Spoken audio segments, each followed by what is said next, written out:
Thanks for staying with us. Let's now return to our coverage of the 79th United Nations General Assembly. And joining me on the news at this time is assignment editor at TVC News, Asoko James. Asoko, tell us about your experience and key takeaways from the UN Summit for the Future. Yeah, boss, thank you for having me. I think the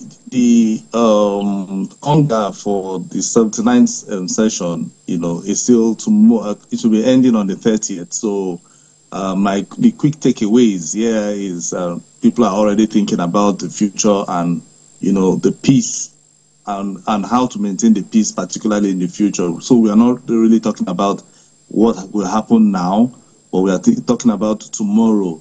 And I think from all the speakers, especially the heads of state and, the government that have been coming, they've been all harping on how they can maintain, that global peace. Apart from the fact that they've been having issues concerning the Palestine as well as Lebanon with Israel against Israel or Israel against the other two, has been a major off points, from the whole thing, from the session.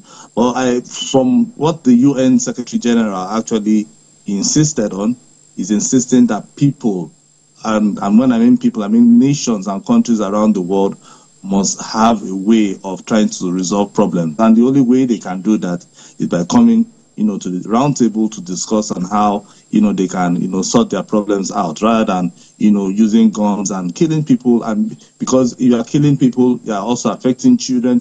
Most of the people that have been affected are the women and the children.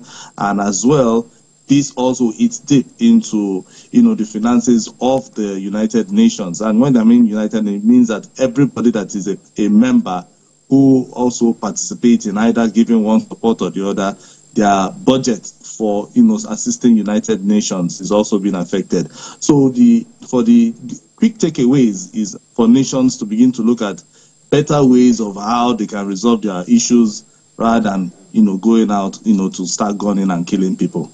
All right. And Asoko, Nigeria is believed to have had a very impressive outing there. Could you mention some of the gains as highlighted by the Nigerian delegation? Yeah, I think some of the gains is the major one is that of Nigeria, seeking a permanent seat at the Security Council.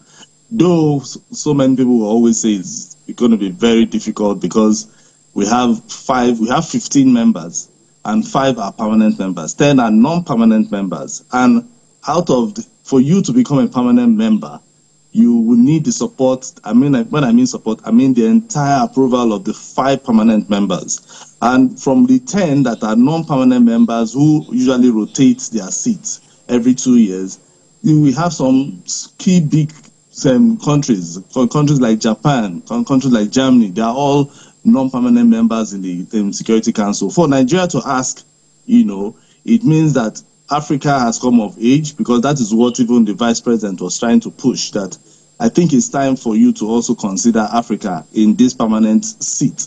And in trying to consider Africa in the permanent seat, he said that we need that representation, and then the Security Council must have that inclusivity, but it's going to be very difficult because it means the UN Charter will have to change to accommodate a new member, that is a new permanent seat member, and it's going to be very difficult for Africa. I've been able to, I actually spoke with some people who also, when I was sharing this idea or talking to them about, Nigeria having a seat, and they were all saying that it is difficult because, one, Africa has not even gotten to the point of being one united continent, that we should even start with that first before we begin to, say we need a seat, on whether Nigeria, Egypt, or whoever needs a permanent seat, at the Security Council. So I think first we need to go back home as Africans, sit down, maybe the AU, all the different blocs, sit down and then begin to see how they can, be united. From there, they can now go on, because Africa has the largest voting bloc in the United Nations.